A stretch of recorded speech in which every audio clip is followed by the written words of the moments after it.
Hello, I'm Chris McMillan, and today I want to go over Chapter 3 as my analysis of things, as my study of this. So, Chapter 3 is understanding the difference between leadership and management. So, I want to kind of break down the differences between the two, give some examples, use some things from the text, and some other things that I found. So, we'll get started. So, we'll start with management. So, we start with scientific management. Frederick Taylor is like the father of this, so they call it Taylorism. So, basically, is motivating employees through extrinsic rewards. So the idea was, it was an industrial kind of thing. They were in industrial factories, and he said workers should be paid for only what they do and nothing more. So the more you do, the more you should get paid, or the less you do, the less you should get paid.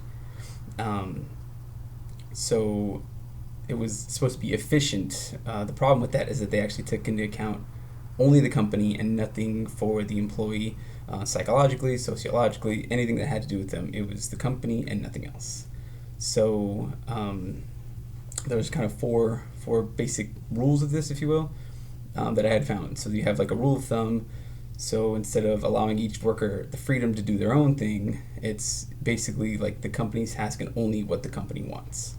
So they would also assign workers based off their aptitudes. I guess that does make sense. You want somebody to do what they're capable of doing. You wanted to monitor their work performance. So a big thing that Frederick Taylor did was he actually conducted his studies here. So he saw, he did like a biometric analysis. He would record how long people would take to do things, moving what they call pig iron, or like how long they took to perform a task, and then he would kind of analyze the difference between how fast one person did it versus the other and sort of change the places out. And then he wanted to divide the workload between managers and workers. So managers should train and implement the rules. Workers should just work based off of that. That's all they should do. The company I work for is sort of like this, so much to the fact that in a yearly performance evaluation, they'll actually ask you, do you think that workers should be paid based off of what they do? The more you put in, the more you should get paid. The company I work for also pretty much strictly cares for the company and not the employees. I don't want to badmouth it, but that's the facts of the facts. So it was all extrinsic. It was just like, do more and we'll give you more, do less and we'll give you less, and it just focused entirely on like how can I grow the company and not the employees.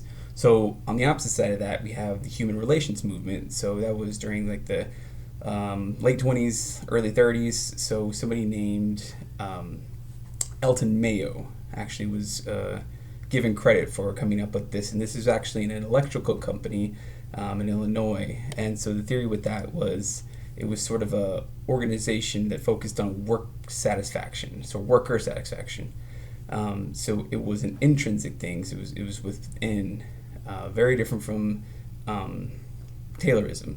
So they wanted to encourage the employees to be better for the sake of the employees. They wanted them to feel better for going to work and doing the work instead of just, here's the company, build the company, whatever. So we'll look into organizational behavior as well. So it sort of ties in with that. So you have efficiency, human relations, and you combine this for organizational success. So you want to see how people work in groups, how you sort of put together like your dream team of things to get people together based off the skills they have to create not only a happy team, but a product for your company as well. So you want to avoid your toxic environments. You have unmotivated workers. You have people who don't want to do things. People aren't good at the positions you put them in. So when we looked at that RSA video, it sort of talked about this, where they said they had people get together with these great parties with beer and cake, and they kind of let them do their own thing. It was very similar to this. And the product was huge. The people were happy, and they produced amazing things. So moving on from this, so we'll look at what Torr was telling us. So we have a confusion between leadership and management. So they feel that they're similar, that they play similar roles, such that sometimes leaders manage and managers can lead. So this is kind of a debate that I have a lot with not only my employees, but my supervisors as well, as I feel that it should be that, I've always said that like a boss, a manager in the sense, will like climb over their employees to get to the top, whereas a leader will make sure that everybody gets up there and then safe and happy, So in this case, there's usually a huge confusion between your supervisor and your boss. It's like, who do I follow? What do I do? And the obvious answer is like, who signs my paycheck, right? That's the boss right there. So Nordhaus also tells us that it makes sense for researchers to treat the role of managers and leaders similarly and do not emphasize the difference between them. But I feel that that's toxic, that's wrong. You should really understand the difference between the two. I don't fully believe that they are two separate things. I mean, I don't believe that they're one thing. I believe they're two very separate things. So there's a common confusion that if one general party or a leader and manager kind of, if it's not strong, then there's no sense of guidance, there's no moral compass, if you will. And so you have to have organizational management where it could be the most efficient. So who's the best candidate to lead? So if this is a question to ask, honestly, you really need to reconsider who's in charge. If you don't know who's leading you, you're going to have to find a leader. So we'll look at what Cotterman has to tell us.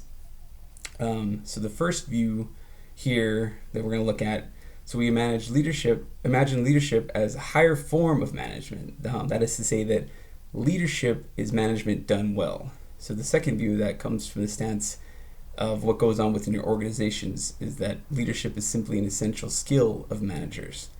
I sort of liked where this was going. It kind of emphasizes my point that if you have a manager that does exceedingly well and can lead the team, then they're no longer just pigeonholed in that I'm your boss, I'm your manager type of role, whereas you can say like I'm your leader, I want the best for you, I want the most for you. That's sort of what I try to tell my team, is that I say that like I'll get mine when I get mine, but I want everybody to grow. I want to push my team as much as I can.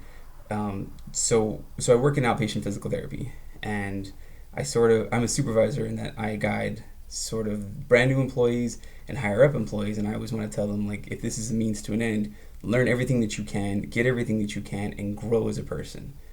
But if you're higher up in that regard, I kind of want to make sure that you can earn everything that you have. And when you move on from that particular position or that job, that you have the skills that you need to exceed or to excel and to exceed everybody around you, not just live in the middle. So I found this quote from Tim Duncan. It said that good, better, best, never let it rest until your good is better and your better is best. And that's sort of like the idea behind everything that I've been saying. So if good is good enough, then you really aren't doing what you're supposed to be doing. So do the best that you can at everything. Push yourself in everything. And it's sort of what I try to tell my team. Like, be the best you can regardless of the day. If you've had a rough day, that's understandable. We can talk about it, we can figure it out together, and I need you to be the best that you can be, not for me, not for the company, but for yourself, So we'll move on. So Rost, in the book, coined this term of the industrial paradigm of leadership. So going into that, he considers the most important unifying factor among leadership. This was throughout the 1980s. So they were reviewing different leadership articles, whatever. So he basically was able to determine that management and leadership were described as being different. So what emerged here was an underlying sense that leadership could not possibly be just any kind of management. It has to be that above level. And so you have scholars and practitioners, they start to sort of frame them in different things. So like I said, that managers who are excellent can be leaders, and management that are subpar, they're just managers. They're not anything above that. And so that sort of like reinforces the point that I had made before, where your good needs to be better and your better needs to be its best. So just as your management can be better in order to become leaders, leaders need to be the best that they can all the time for everybody around them. Push your team, excel in everything that you do. So a good story about this is when I was an undergraduate, we always had to do group work. Everything was group work. That kinesiology program was like every single class you had is always generally the same 20 people in your class, but it was always group work in everything that you did. And sometimes you would get a really great group that everybody pushed themselves, everybody pushed each other, and sometimes you didn't exactly get the best group. It was everybody did what they were doing, but it was sort of like let me kind of coast through this. This class is easy, let's just coast through it. And so I would sit in a group, and I usually tend to keep to myself. I have my little headphones in or whatever, and we get ready for this project and they give us the assignment that we have to do, and I would sort of ask everybody, like, what do you think we should do? Like, what's the best way to do this? And inevitably it would always kind of point to other people just putting the paper in front of me with a pencil and saying, like, what are we going to do? How are we going to do it? I never asked to be the leader. I never stepped up and said, like, oh, I'm going to take care of all this. No, it was like, this is what we're going to do. You're going to do it. Lead us there. For the most part, it worked. Sometimes it wasn't so great. So, there's a lot of nights that I spent covering other people's work, which wasn't always the most fun thing. Going back to Ross, so it tells us that leadership is that which is done by excellent managers, and management which is done by average managers. So just, again, reinforces that Tim Duncan quote as well. So do more, be better, be a leader. So that kind of defines that split between leaders and managers. So only an excellent manager can lead. It doesn't matter the situation. It doesn't matter what's going on. If you scrub toilets for a living, you can be a leader just as long as you push everybody. You try to exceed that and say, like, there's no small parts. There's no small roles. There's only small people, right? So you have to push everybody to be the best they can be, regardless of what they're doing. If you're a CEO, if you're a janitor, whatever you do, push everybody, be the best. That's the definition of being a leader. So I found this quote from Katz-Kahn that says, it introduces the idea that leadership should not only help organizations realize their purposes, but they should also achieve excellence by bringing employees to a much higher state of being and subsequently performance. So that really reinforces that human relations movement as well. Give the employees the incentive to be the best they can, and they will give you everything that they can. They will be the driving force if you let them. If you give them the ability to increase themselves, increase their self-esteem, increase their motivation as a person and not as a company. You don't say that I want you 10 people to do just the company's work for the company and nothing else. You really want to give them that sense of, like, hey, you can be fantastic, you can be great, be the best you can. So I kind of want to end with a story. So I interpret, so I work at that clinic, but I also interpret American Sign Language for them. And I do this service, I do it for free. Interpreters do cost a lot of money, but in this sense, I want to do it for free. And I want to do it for free because I'm not doing it for the company. Yes, I'm doing it for myself, but specifically I'm doing it for the people that are coming in, people that are deaf that need that help.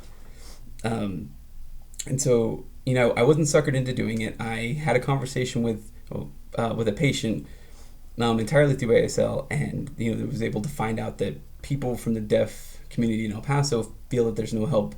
Specifically within a lot of healthcare practices, because while it is required by state law to have an interpreter, it's not practical for the business to keep an interpreter constantly, specifically if that's like the one job that they can do. Not to say that interpreters can't do other things, but if you pigeonhole in that position, that's what they're going to have. And so on the rarity that you do get somebody that's deaf that comes in, what are you doing, right? And so I do this, like I said, I do this for free, but I do that for individuals that are deaf that need the help, but I also do it sort of to show my team that, like, you don't just have to perform all the tasks that you're assigned in your work. Like, go above and beyond, be the best that you can for you, so that you can go on, you can grow as a person, and then eventually you can lead. And so there will always be people looking up to you and saying, like, where do I go? How can I do this? You will be that leader. You will be that driving force. So push them, push everything. So that's basically everything I have. That's the split between leaders and management. I truly feel that managers can be great and become leaders, and if they stagnate and they stay where they are, they'll just simply be managers. They'll simply be a boss.